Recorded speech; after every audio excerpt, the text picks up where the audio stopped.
নিজের জাতির যুবকদেরকে উৎসাহিত করতে শুরু করলেন, যুদ্ধে যেতে হবে, তৈরি হও। দিনাজপুরের নওগাঁ জেলার বিষ্ণুময়ী দেবী, আমরা নাম জানি না, আমরা তাকে কখনো এরকম একটা মঞ্চে সুন্দর করে একটা ফলক দিয়ে শ্রদ্ধা জানাইনি কখনো। বিষ্ণুময়ী দেবীকে, কে সেই বিষ্ণুময়ী দেবী? তিনি হলেন একজন মা, একজন যুবকের মা, টকবকে তরুণের মা, হরিচরণ বর্মার মা, রাজবংশী সমাজের প্রথম নারী, যিনি প্রথম তার সন্তানের মাথায় ধান দুর্বা দিয়ে আশীর্বাদ করে বললেন, যা বাছা, ক্ষত্রিয়ের কাজ কর, তুই যুদ্ধে যা। বিষ্ণুময়ী দেবীর নাম আমরা শুনিনি, তাকে শ্রদ্ধা জানাই প্রভাত গ্রন্থাগারের মঞ্চ থেকে। এই বোয়ালমারী প্রধান পাড়ার প্রভাত গ্রন্থাগারের মঞ্চ থেকে রাজবংশী প্রথম জননী যে তার সন্তানকে যুদ্ধে পাঠালেন, তাকে প্রণাম জানাই। যুদ্ধে গেলেন সন্তোষ মোহন সিংহ, যুদ্ধে গেলেন জলপাইগুড়ির স্বরূপ মোহন সিংহ সুবাদার। পঞ্চানন বর্মা দিনাজপুর আর জলপাইগুড়িতে সীমাবদ্ধ থাকলেন না। পঞ্চানন বর্মা ছুটে চলে গেলেন ধুবড়ি জেলায় শশীভূষণ ফৌজদারের বাড়িতে।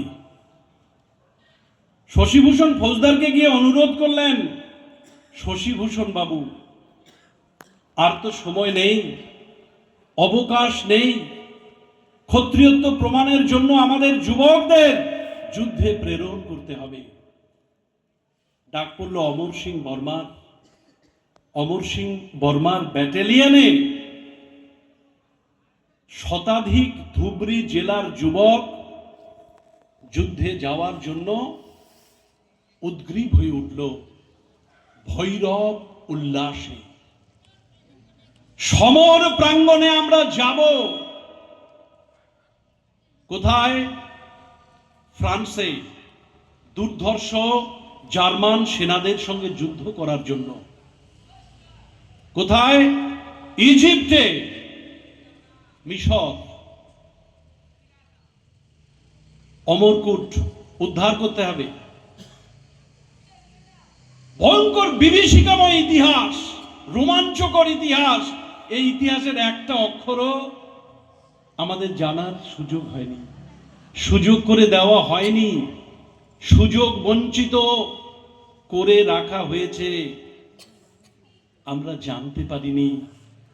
চম্পা নদীর পারের হরিচরণ বর্মা মিশরের মাটিতে মারা গেছে।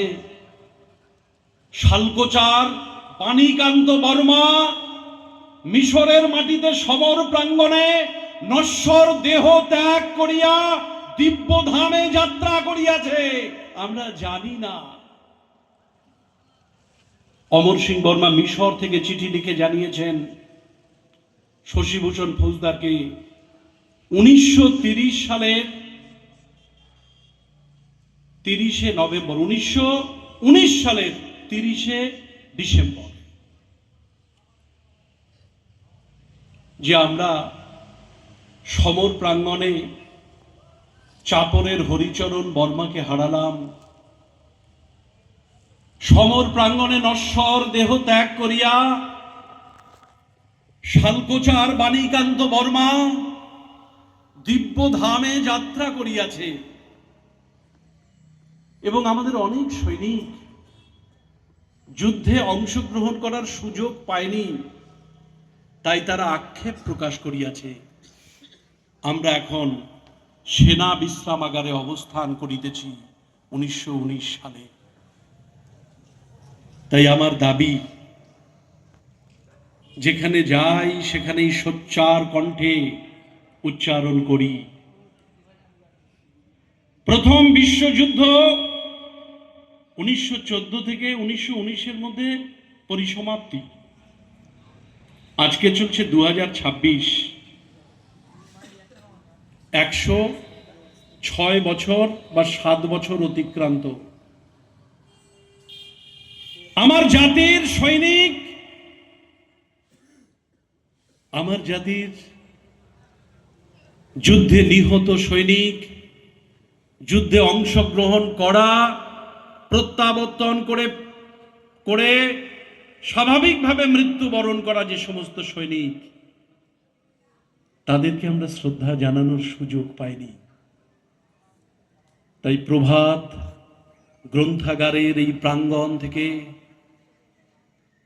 ধ্বনিত হোক সেই আবেদন, এই প্রভাত গ্রন্থাগারের সঙ্গে সংযুক্ত এই যে সংলগ্ন সুবৃহৎ সবুজ মাঠ প্রান্তর, এখানে স্থাপিত হোক ঠাকুর পঞ্চানন বর্মার মূর্তি, এবং তার পাশে প্রথম বিশ্বযুদ্ধের স্মারক, যেখানে লেখা থাকবে বাণীকান্ত বর্মার নাম, হরিচরণ বর্মার নাম, সন্তোষ মোহন সিংহের নাম, স্বরূপ সিংহ সুবাদারের নাম, এবং আরো অন্তত 1000 সৈনিকের নাম।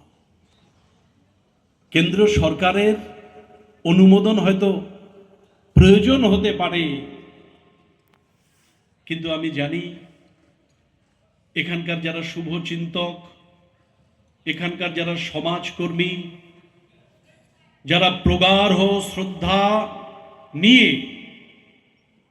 সমাজের কাজে নিঃস্বার্থে নিজের জীবন সঁপে দিয়েছেন, তারা এই কাজ সম্পন্ন করে উত্তরবঙ্গের মাটিতে প্রথম দৃষ্টান্ত স্থাপন করতে পারবেন যে আমরা যুদ্ধের স্মারক প্রভাত গ্রন্থাগার সংলগ্ন ময়দানে তৈরি করতে পেরেছি। তাই আমি আরো একবার বিশেষভাবে শ্রদ্ধা জানাচ্ছি, যখনই উনি মঞ্চে উঠেছেন, আনন্দ চন্দ্র সরকার, প্রাক্তন সেনাকর্মী, তখনই আমি বুকের ভিতরে একটা রোমাঞ্চ অনুভব করেছি যে আমার তো সাবজেক্ট আজকে এটা বলবোই, রাজবংশী রেজিমেন্টের স্বপ্ন ঠাকুর পঞ্চানন বর্মার, এবং এই যে যুদ্ধের স্মারক নির্মাণের যে একটা প্রস্তাব, প্রকল্প, চিন্তা, যার প্রচার আমি করছি,